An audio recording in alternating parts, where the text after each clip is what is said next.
말씀 진실로 생명의 말씀이 나의 길과 미래 밝히 보여주니 아름답고 귀한 말씀 생명샘이로다. 아름답고 귀한 말씀 생명샘이로다.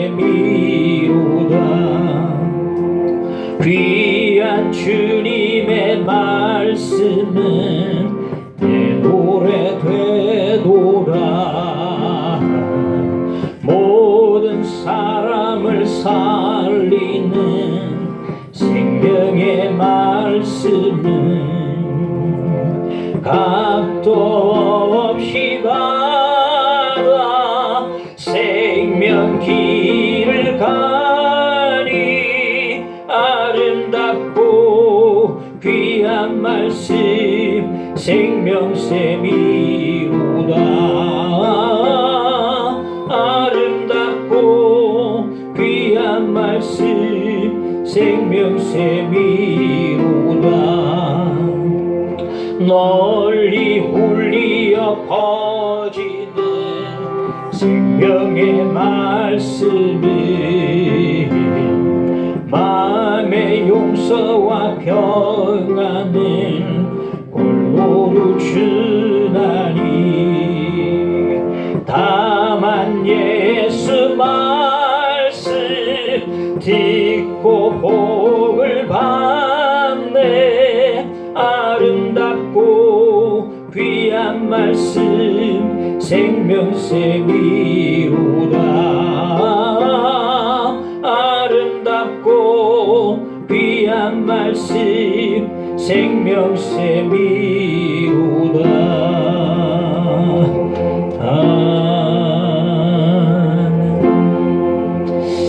함께 고향의 예배를 위해서 함께 기도하십시다.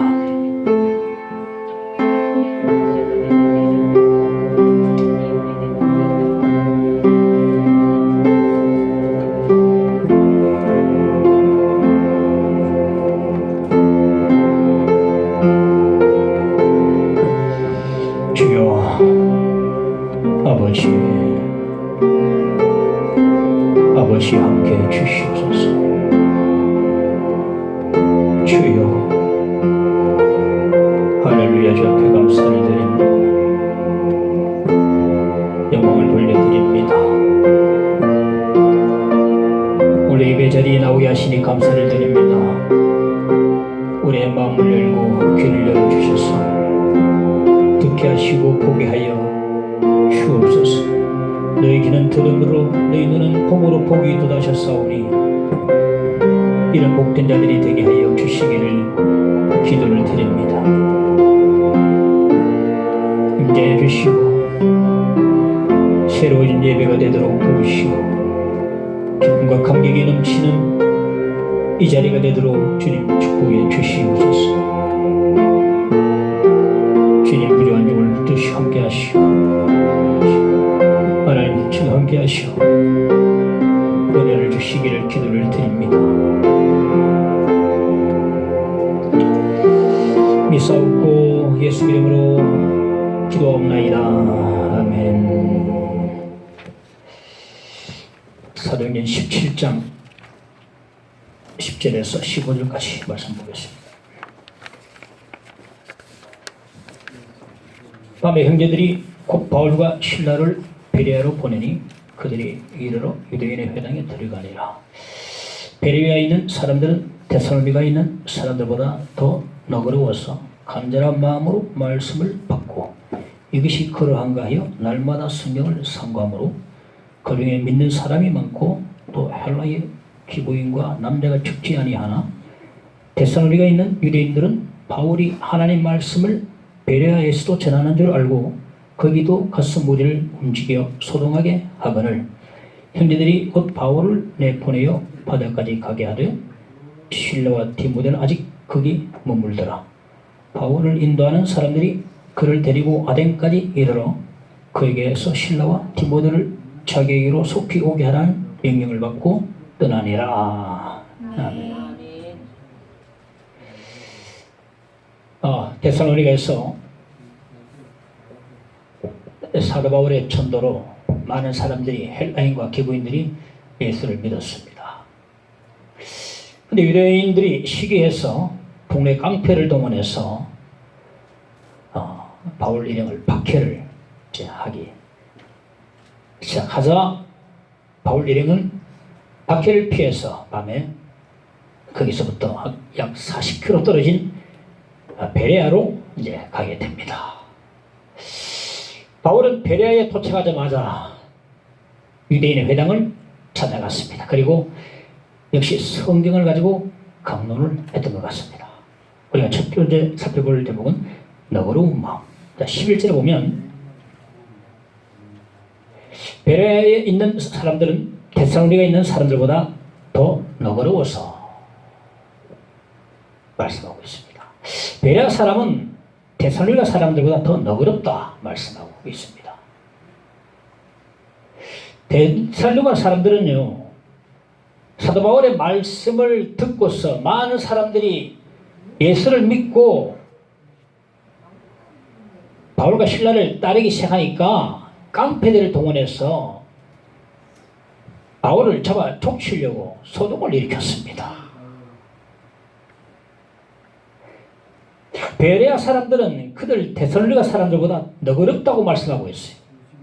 너그럽다. 그러니까 깡패를 동원해서 바울을 박해했던 데살로니가 사람과 직접적인 비교를 지금 보여주거든요. 그들은 그렇게 완악했는데 베레아 사람들은 너그럽다.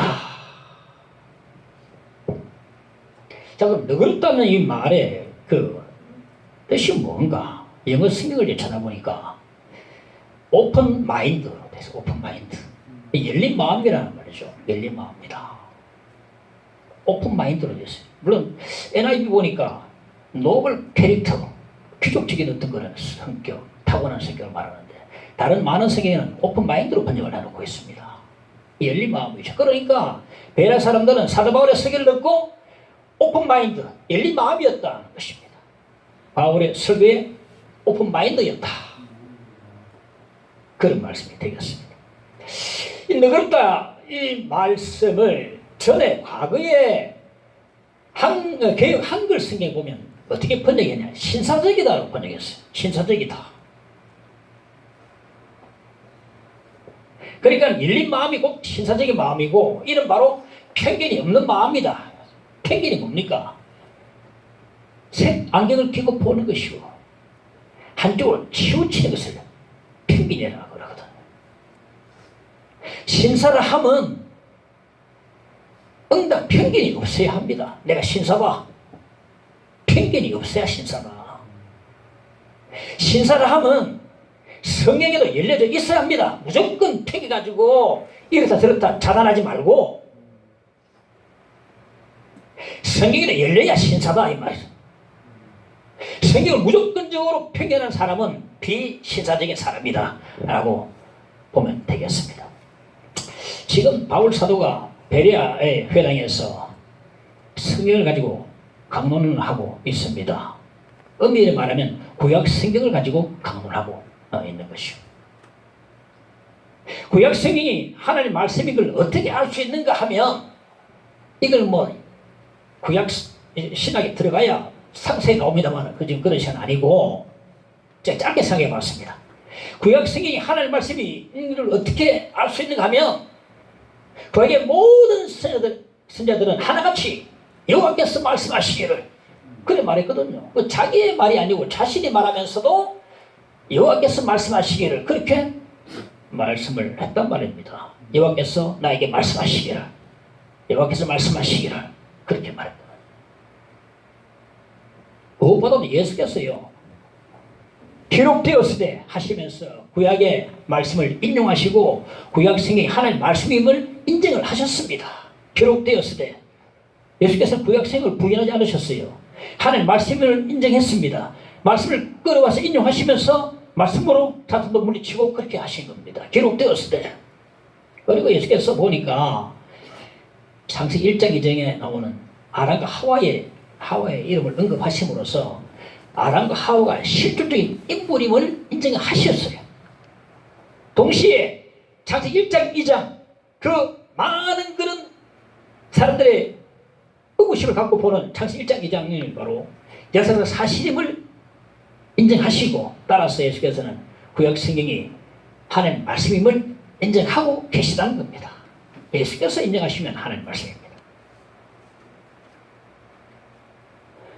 그럼 신약 성경은 어떻게 하나님 말씀이 가면 사도가 기록했는가, 이게 달려있어요. 사도가 기록했는가, 절대적 기준입니다. 이게.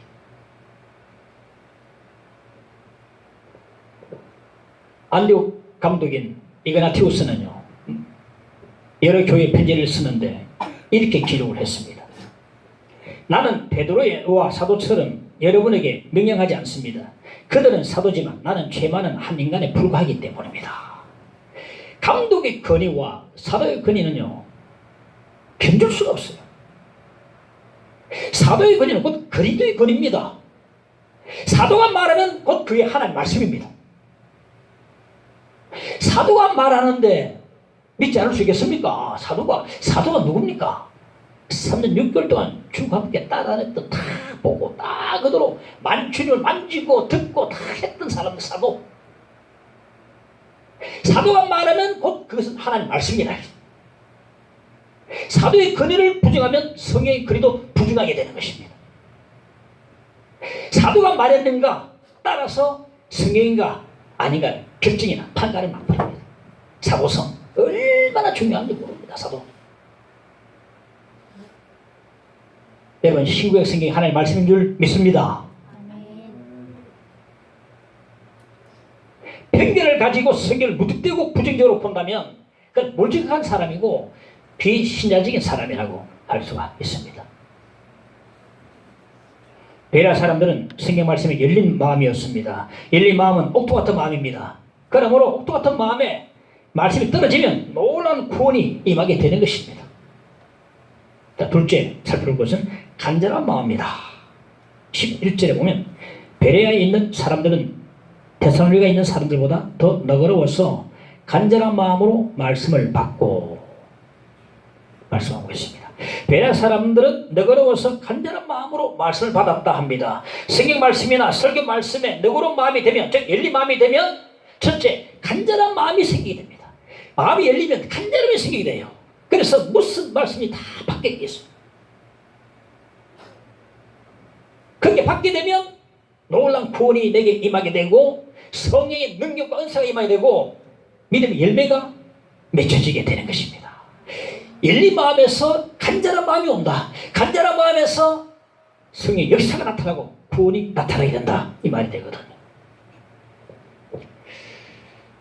고넬료가 가족과 친척들과 친구들을 다 한 자리에 모아놓고 사도 베드로를 학수고대 손꼽아 기다렸습니다.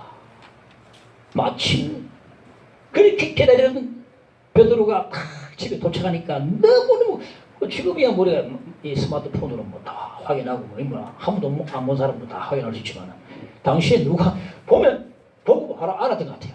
야, 이분이 바로 베드로다.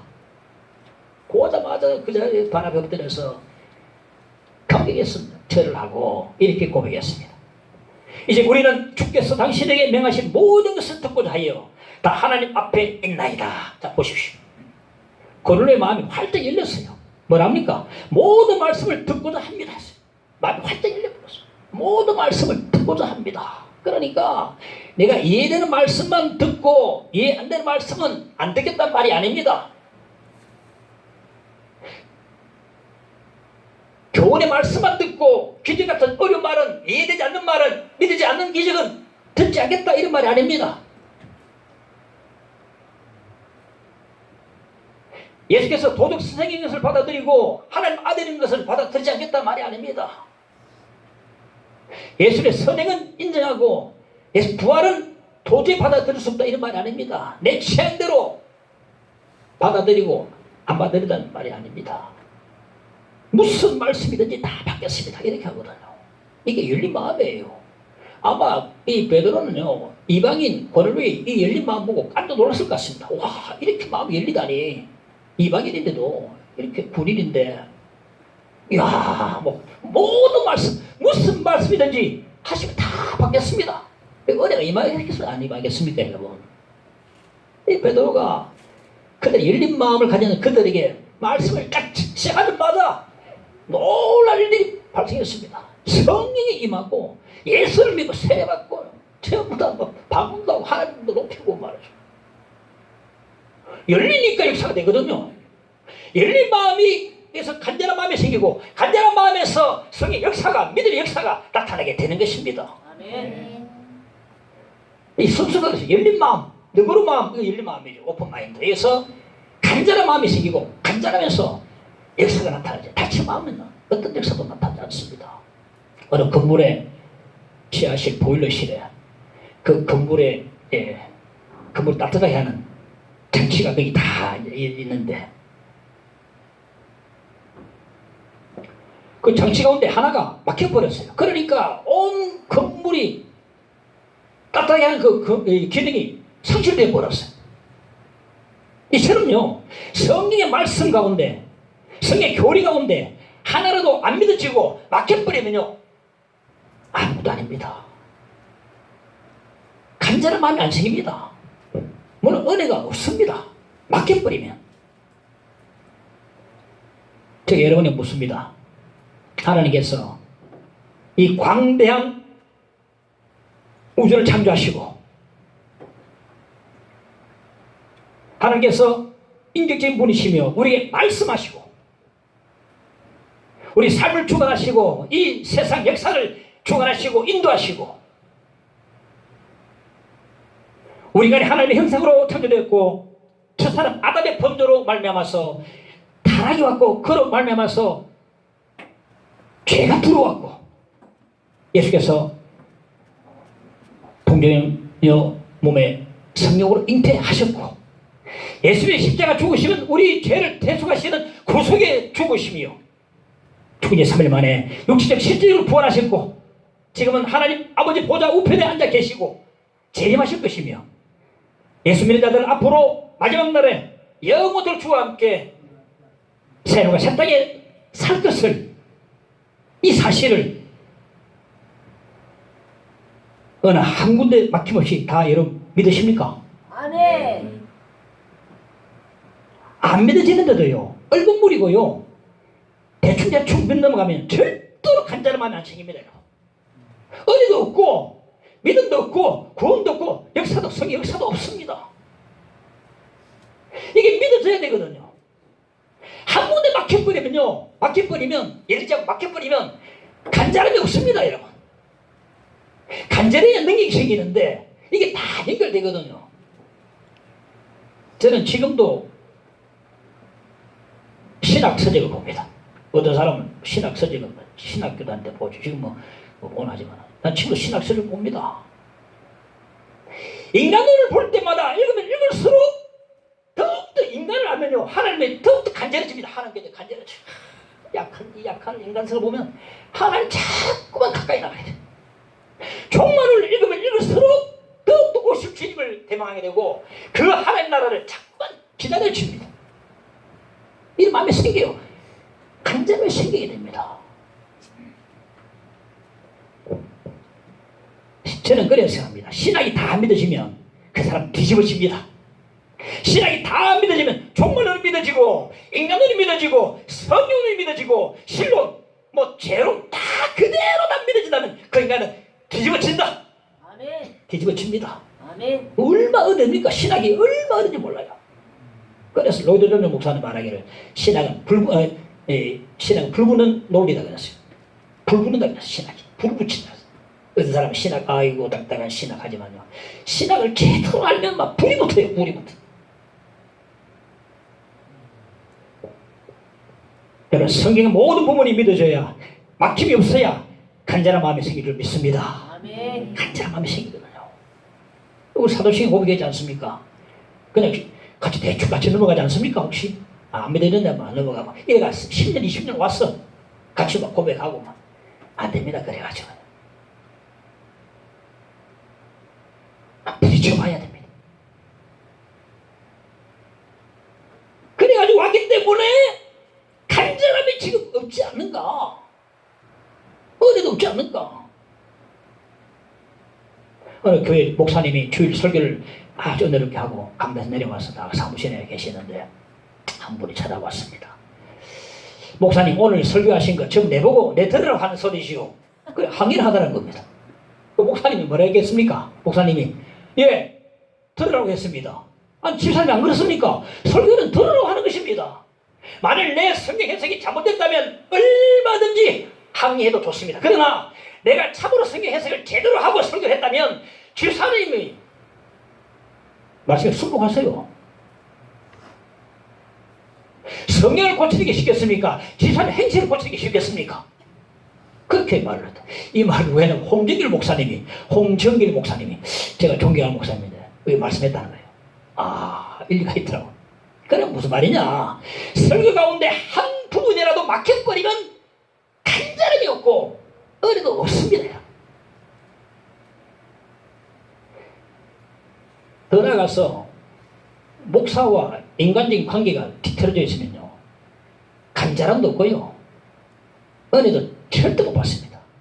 제가 그 가능한가 싶은데 어떤 분은 자기가 섬기는 교회 목사님과 관계가 너무 안 좋아요. 그런데 그분의 말씀을 꼭 듣는다는 거예요. 그게 가능한가 싶어요. 난 가능치 않다 봅니다.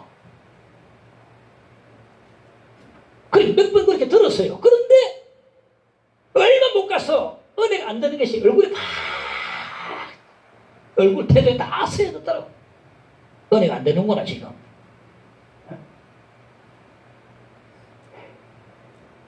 설교자와요 설교를 분리시킬 수 없습니다. 왜냐하면 설교는 설교자의 그 묵상과 인격을 거쳐서 나오기 때문에 설교자와 설교는 분리시킬 수 없어요. 나는 목사님은 나는 제일 미워하는데 그분 전하는 설교를 내가 듣는다.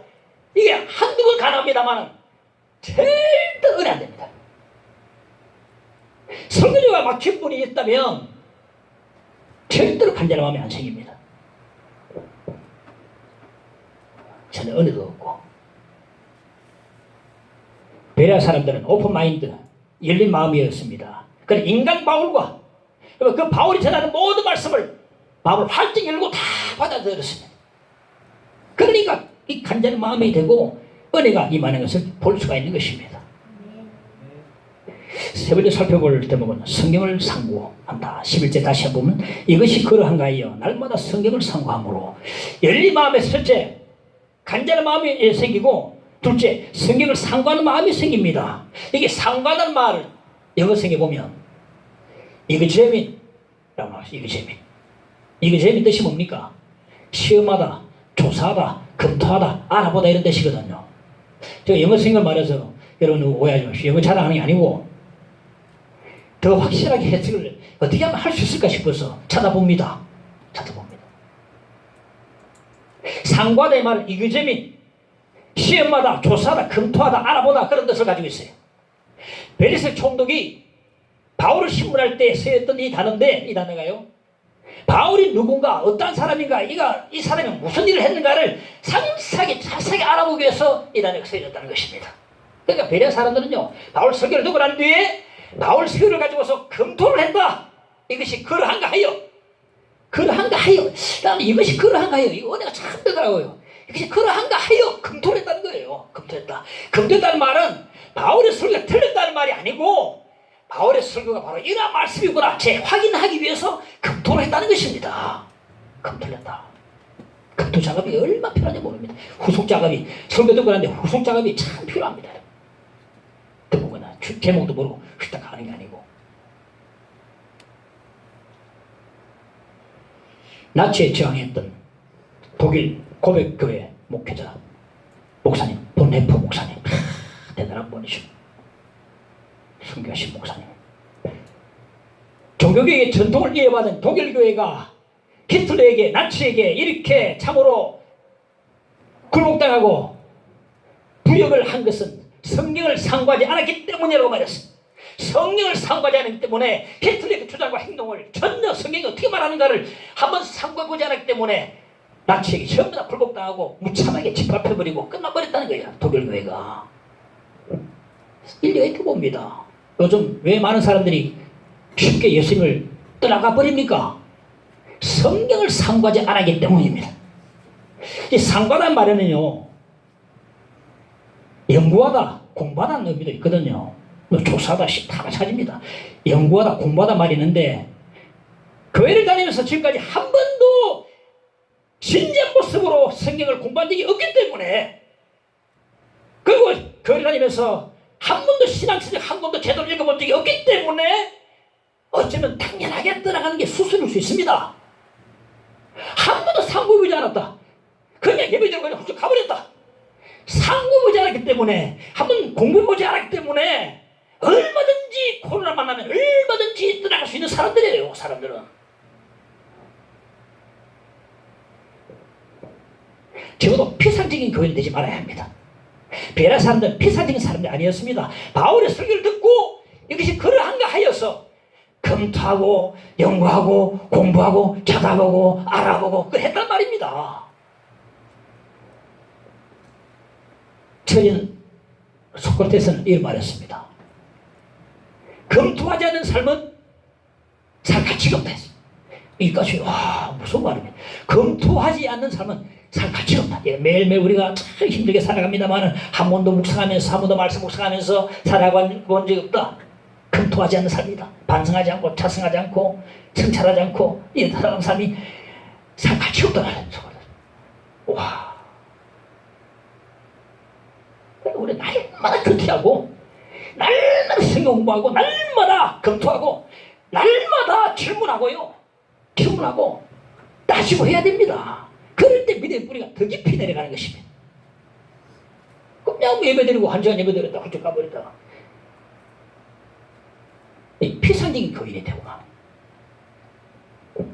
일본은 전체 인구 1억 2천만 명 가운데 기독 신자가 고작 100만 명 정도 있다고 합니다. 그러니까 1%가 채 안 돼요. 기독교의 신자. 그것도 0.78% 되는데 그것도요, 개신교 50%, 가톨릭 50% 이렇게. 그러니까 진실된 개신교 교인, 그렇지 않은 50만 명밖에, 1억 2천만 가운데 50만 명밖에 안 된다는 말입니다. 일본에는요, 우리보다 더 빨리 기독교가 들어왔어요. 하나 재미있는 일화가 있는데, 임진왜란 때, 임진왜란이 몇 년도에 일어났습니까? 이건 알아야지, 이 정도는. 이 정도. 1592년. 내가 왜 외운 줄 아십니까? 1592년. 이러고 있을 때가 아니다. 1592, 이러고 있을 때가 아니다. 그러니까 자기 보셨더라고. 1592, 이러고 있을 때가 아니다. 답답해졌다. 임진왜란 때 일본의 장수 가운데 한 사람, 고니시 유키 나가라는 사람이 있는데 그 사람은요, 독실한 크리스찬인데 자기 배 위에다가 십자가를 걸고 쳐들어간다고. 십자가를 걸고. 맨날 십자군처럼 십자가를 걸고 가자! 조선 따고 가자. 아무튼요, 일본에는요, 우리나라에 비해서는 아주 너무 적은 소수의 크리스찬을 가지고 있는데, 그럼에도 불구하고 일본의 크리스찬들의 신앙은요, 단단한 신앙이라는 겁니다. 우리나라처럼요, 우리나라 사람들 얼른 냄비 신앙입니까? 부흥회 때 주여 한번 하고 회개 한번 하고 등록하다 적고 바로 교인이 됩니다. 그는 심사숙고한다는 것입니다. 심사숙고한다. 이것이 그런가 해서 이것이 진리인가 해서 계속 검토한다는 겁니다. 그러니까 그들이 신자되기까지 오랜 시간이 걸린다는 것입니다. 그리고 검토 끝에 내가 이제야 빛된 크리스찬의 삶을 살 수 있겠다 확신 들면은 그제야 신앙 고백하고 세례를 받는다는 것입니다. 그러므로 50%만 있어도요, 일본이 얼마나 윤리가 도덕이 그 50% 짠짠 물 같은 그 소금, 그 소금이 말이죠, 바다를 청화시키듯이 그렇게 돼가는 겁니다. 그러니까 그렇게 크리스찬 수는 적지만 일본이요, 훌륭한 신학자, 훌륭한 신앙인들을 많이 배출하는 이유가 거기에 있습니다. 이처럼요, 베레아 사람들은요, 적극적이지 않았습니다. 감정적이지 않았고 피상적이지 않았습니다. 바울의 설교를 듣고 이것이 그런가 하여 검토하고 찾아보고 공부하고 물어보고 질문하고 연구를 했다는 것입니다. 여러분 반추라는 뜻을 아십니까? 반추라는 단어.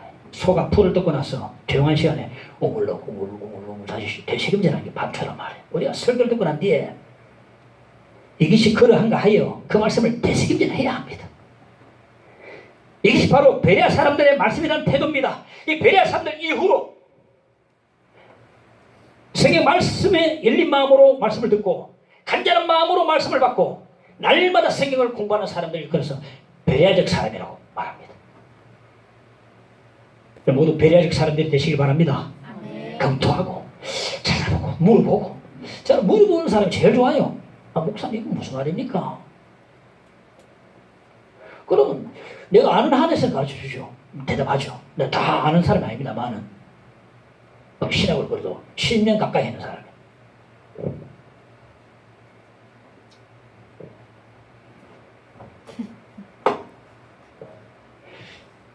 여러분 주일에 설교를 듣고서 끝내지 말고 말씀을 반추하시기 바랍니다. 되새김질 하시기 바랍니다. 확실히 생길 때까지 그 말씀을 재확인하고 검토하고 묵상해야 합니다. 그런 말씀이 뇌에서 가슴으로 내려오기까지 확실히 서기까지 가슴이 뜨거워질 때까지 되새김질을 해야 합니다. 그리 할 때에 그 말씀이 우리에게 큰 믿음을 불러일으키고 그 말씀이 찬송을 일으키고 그 말씀이 예배를 간절하게 만들고 그 말씀이 순종하게 만들고 헌신케 한다는 사실입니다. 그리고 회개케 하고 말씀에 순종하고픈 말씀이 그 마음이 자꾸 드는 것입니다. 세상을 이기는 힘이 그게 생기는 것입니다. 말씀에 포로되는 것입니다. 그게 반출을 해. 반출을. 어느 교회는 목사님 설교하고 난 뒤에 뭐 구용예배 모이면은 목사님 설교 가지고 와서 나눈다 합니다. 잘 되는지 모르겠어요. 근데 그런 몇몇 교회가 있습니다. 구용예배 교재가 있지만은 주일날 설교되는 말씀 가지고 잘 적어놔야 돼. 자, 내가 거인의 노트 책을 보니까 이거는 이 적는 것으로 기록학자로 오늘 이런데 엄청나게 기록을 많이 난 한 70%도 따라갈 수 있겠다. 참 요 대화를 해도 메모지 가지고 아무리 무식한 사람까지 대화해도 그래도 대답하시오. 반출을 해야 된다. 이 되새김질을 해야 된다 말이야. 머리에 있는 이 들은 말씀이 가슴에 이 38cm 이 여행이 얼마나 깁니까? 머리에서 이 가슴에 오기까지 가장 긴 여행인데 이 여행을 이 말씀이 가슴에 내려오기까지 내 가슴이 뜨거워질 때까지 자꾸 묵상하고 반초가 되새김질 하면 믿음이 생기고 확신이 생기고 능력이 생기고 힘이 생기고 예배가 그리워지고 기도하고 싶어지고 그렇게 되는 것입니다. 거룩한 열망이 생긴 말씀 따라 살려고 말씀 너무 재미있다 좋다. 거룩한 열망이 생긴다. 성경을 삼고 너무 귀한 말씀이 아닌가 싶죠. 베레아적 사람들이 다 되시기를 축원합니다. 이제 믿는 사람들 맞아보면 베레아 사람들이 날마다 성경을 상고한 결과가 무엇인가 12절에 보면 그 중에 믿는 사람이 많고 또 헬라의 기부인과 남자가 적지 아니하나 베레아의 많은 사람들이 예수 믿었다 합니다. 사도 바울은 베레아에 가자마자 맨 먼저 자기 습관대로 회당을 찾아갔다. 지난주 말씀드렸죠. 바울의 습관 가운데 먼저 하나는 안식일 되면 자동으로 반응.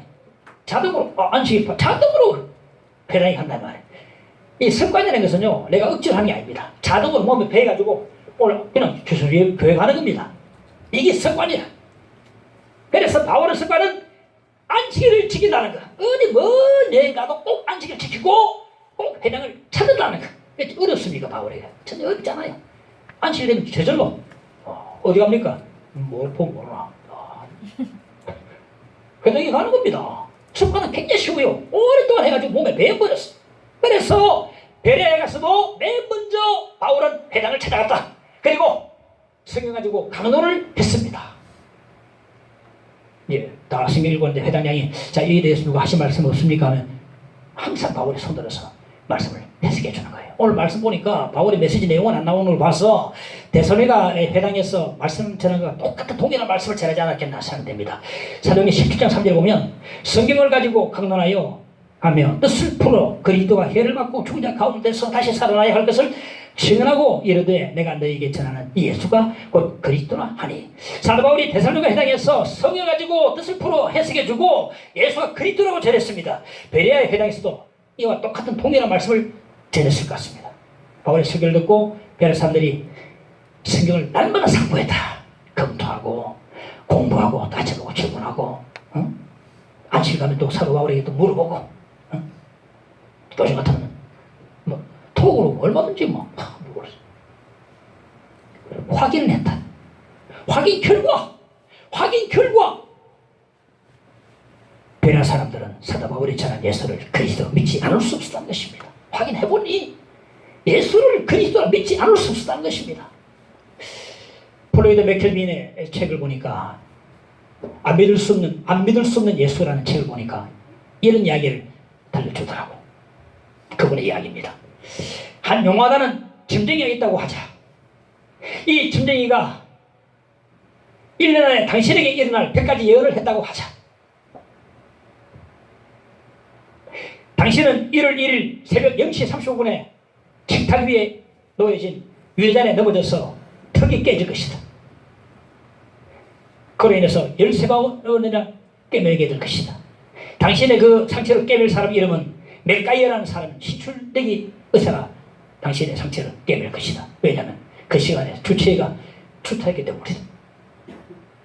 1일 그대로 다 성취가 되었다. 그리고 1년 동안 100개의 예언 가운데 99가지가 완벽하게 성취되었다고 하자. 마지막 한 가지 예언은 그의 마지막 날 12월 31일 오후 5시에 만약 당신이 차를 몰고 가면은 큰 도둑사고가 일어나서 시력도 잃고 다리도 잃고 화상을 크게 심하게 입어서 병원에 6개월 동안 입원했다가 죽었다고 하자. 죽는다고 하자. 여기까지 딱 맥칼빈이 이야기하고 독자들이 질문합니다. 99가지 예언이 다 성취되었는데 의원이라 하겠는가? 그래도 불구하고 11월 30일 오후 5시에 차 몰고 나가겠는가? 그의 이야기를 예수님께 이제 적용시킵니다. 구약 성경에 예수님에 대한 예언이 100개라 하자. 근데 그 중에 99가지가 다 성취가 되었다. 이제 마지막 한 가지 남은 예언이 뭐냐면은 예수께서 말씀하신 대로 만약 당신이 예수를 믿지 않고 구세주를 믿지 않고 영접하지 않는다면 예수께서 말씀하신 대로 불못에 던져줄 것이다. 그 예언처럼 남아있는데 자 이미 99개의 예언이 성취되었다. 그럼에도 그럴 리가 없어. 전부 치유된 이야기야. 불못은 가짜야. 믿을 수 없어. 하며 성취 안 되는 쪽에 도박을 걸겠는가? 그럴 리 없어. 불못에 갈 일이 없어. 지옥에 갈 일이 없어. 하면서 99개가 다 성취되었음에도 불구하고 성취 안 되는 쪽에 그 1%에 걸겠는가? 그런 사람 얼마 어리석은 사람이 아닌가? 그분은 말합니다. 안 믿을 수 없는 예수라고. 구약 성경에 오늘 바로요 데살로니가 회당에서 베레아 회당도 마찬가지일 겁니다. 예수가 그리스도라 증가하는데 구약이 예수님을 증가하는 것을 다 말해주면서 예수가 그리스도라고 증가하고 있거든요. 99개가 다 예언이 완벽하게 성취가 되었어요. 이제 한 가지 남았다. 그래도 불구하고 그럴 리가 없다면서 성취 안 되는 쪽에 도박을 그 사람이 있는가? 얼마나 어리석은 사람인가? 사도 바울은 내가 너에게 전하는 이 예수가 곧 그리스도라고 전했습니다. 이 사도 바울의 이 말씀을 듣고 베레아 사람들은 날마다 상고하고 나서 나중에 많은 사람들이 예수를 믿었다고 말씀해 주고 있습니다. 오늘 여러분 이야기를 듣고서 베레아 사람들처럼 깊이 상고해 보시기를 바랍니다. 묵상하고 생각해보고 검토하고 공부하고 질문해보고 조사해보시기 바랍니다. 오늘 들은 말씀이 여러분 가슴이 뜨거워질 때까지, 확신이 설 때까지 한번 상고해 보시기를 바랍니다. 되새김질 하셔야 합니다. 그리할 때에 믿음이 생기고 기쁨이 충만하고 찬송이 일어나고 예배에 대한 간절한 마음이 생겨나고 성경 말씀대로 살고픈 거룩한 열망이 우리 가운데 솟아나게 되는 것입니다. 틀림없이 생겨날 것입니다. 어떻게 할 때? 날마다 상고할 때에 오늘 들은 말씀을 진짜 이 말씀이 무슨 말씀인가? 베레아 사람들처럼 상고하고 검토해보고 조사해보고 질문해보고 따져보고 심해. 아니 엠마오라는 두 제자가 뭐랬습니까? 예수께서 우리에게 생각을 풀어주실 때에 우리 마음이 뜨겁지 않더냐 했거든요. 마음이 뜨거워지는 거예요. 그럴 때 이제 사람이 뒤집어지는 겁니다. 뒤집어지는 거예요. 검토하면 뒤집어집니다. 상고하면 뒤집어집니다. 그냥 막 피상적으로 오늘 듣고 할 때 가가지고 또 마서 이게 아니고 오늘 말씀이 무슨 말씀이다 제목 못했어. 내가 뭐가 확실히 확 쳐야 돼. 그럼 믿음이 다 생기고 예배 드리고 싶고 찬양하게 되고. 할렐루야. 이런 일들이 여러분에게 나타나기를 간절히 축원합니다. 주의 말씀 받은 그날 285장 함께 찬양합시다.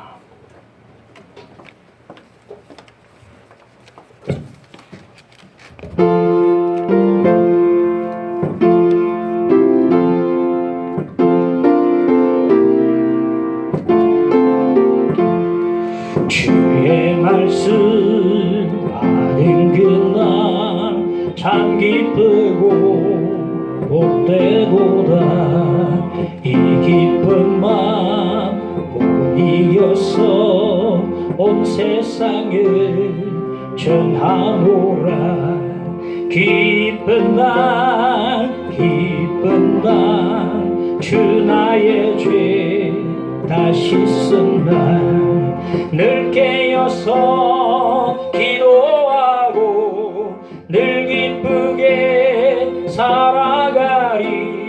기쁜 날 기쁜 날 주 나의 죄 다 씻은 날 이 좋은 날 천한 몸 새 사람이 되었으니 이 몸과 마음 무너져서 영광의 주 늘 섬기리.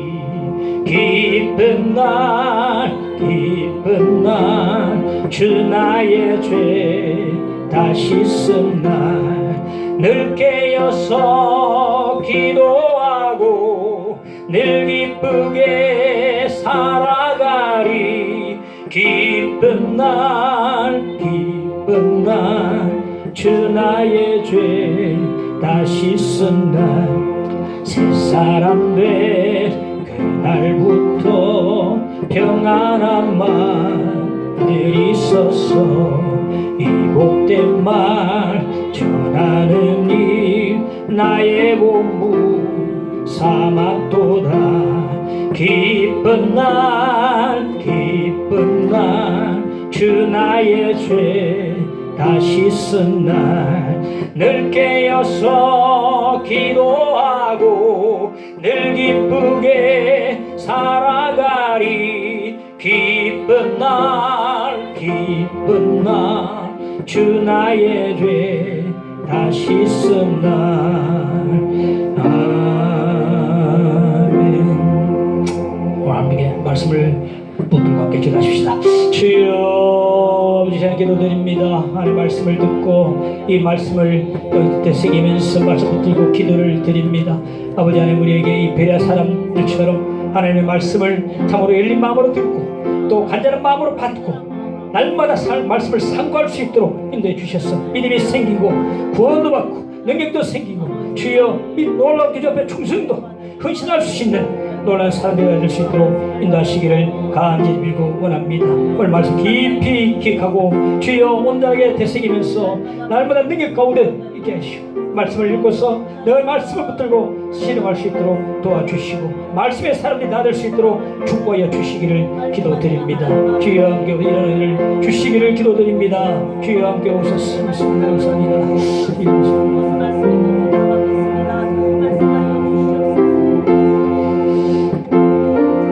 예수 이름으로 기도합니다.